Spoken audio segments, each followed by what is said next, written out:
My name is Deborah Pueschel, and I'm running for U.S. Congress.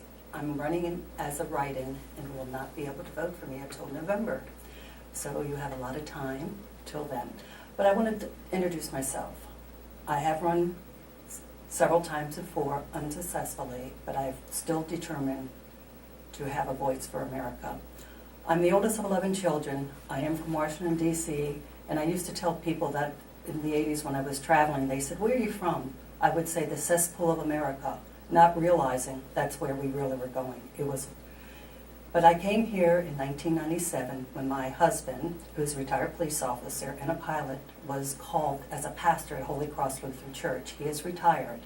I was solicited by the Democratic Party, believe it or not, in 1983 to run for Congress after I made headline news in a landmark decision case called Katz versus Dole, which was about legitimate sexual harassment. And I had to say legitimate after the Anita Hill testimony, even though I testified on the House side while she was testifying on the Senate side.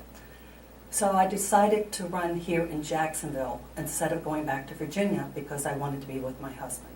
So during my 40 years as a civil servant, as an air traffic controller, as an engine air traffic controller, I have seen the demise of our country. And that's why I have kept running and will keep running, even if I don't get elected, hoping to give somebody the aspiration to do it. I'm going to read something that was written in my campaign literature when I sought Congress in 2002, which is very applicable today. This is a statement from me.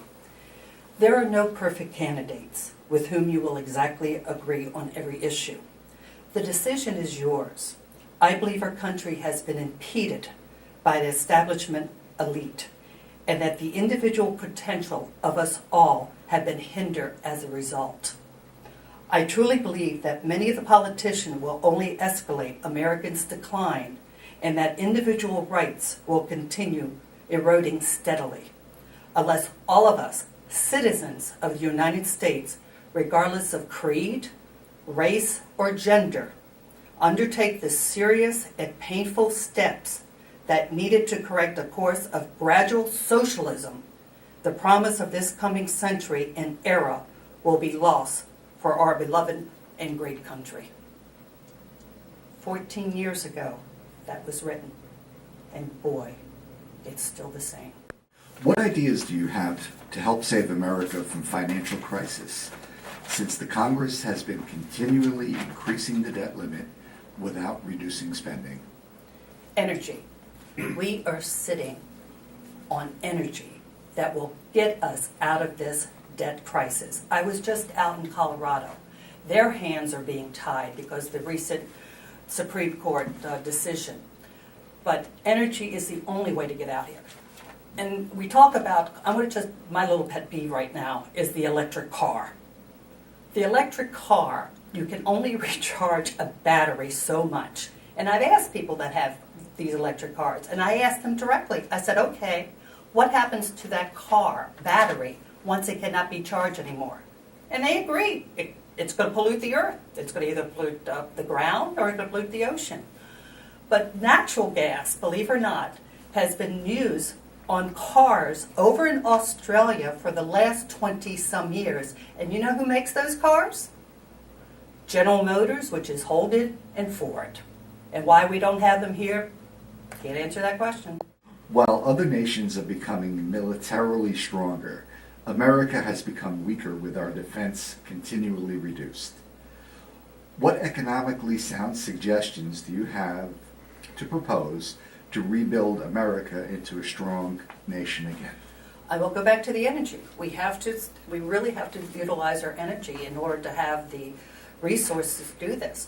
We also go to the fair tax. We need to look at the fair tax situation. And we need to cut out programs that we really don't need. We really need to save that. What really bothers me, that America, the government should have been naturally reduced in the last 20 years because of the population that was in the American government that were working. Instead, it has increased. I cannot, 1992, believe it or not, you know what our budget, our deficit was in 1992, and I got a letter from Bob Dornan? 1/3 of $1 trillion. We are now up to $17 trillion. Furthermore, we have a problem with who can go into the military right now. 71% of the youth cannot even pass the physical to go into the military.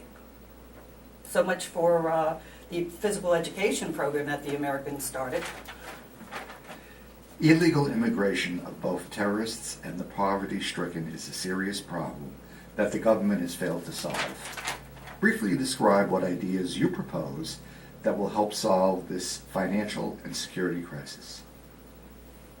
You want me to have the flippant answer? I'll have a flippant answer.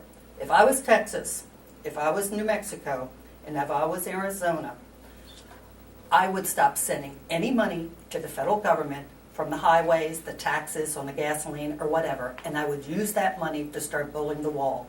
I was in San Antonio back in May. My husband had an injury. I didn't realize what was going on about the flux of the immigrants coming over, illegal children. But we went into the emergency room, and I took one look in that emergency room. I said, we are not staying here. I drove him to another emergency room that was in the suburbs because there was no way that I was going to have to be contaminated with some type of cold or whatever what was there. I mean, they were actually handing out masks in the emergency room and giving out the hygiene to wash your hands. The Affordable Health Care Act is not what was promised to Americans. What should be done about this act? It needs to be repealed. But there is an option. I don't know if you've seen it. It's called usafunds.org. It's about starting a fund like an IRA account, but it actually starts at the moment that you are born, that can be given money by your grandparents, your aunt or uncle, that because you're given a Social Security number when you're born. If you start putting $40 in a week in that fund from the time you're born, now this is separate from your IRA account, your retirement account, but it still could be used for your medical and additional retirement. You will be a millionaire by the time you're 50. Do you support or oppose the Second Amendment, and why? It's our first line of defense. Our founding fathers were very bright. You take away the guns, you take away your security. Switzerland is not defeated because of their right to bear arms. Thank you. Do you have a closing remark? Yes, I do. I know it's going to be very difficult to win in a write-in election. And maybe it can be done, maybe it can't be done. But there are people out there that we need to reach. Whether I win or whether I lose, we have to start mentoring the young adults, the 21 years old, the 30s. We have to do. They're giving up hope. And I'm hoping that candidates will start coming forth. I know it's very difficult for a 60-some-year-old woman to win as a write-in, but then again, it's America. Anything can happen.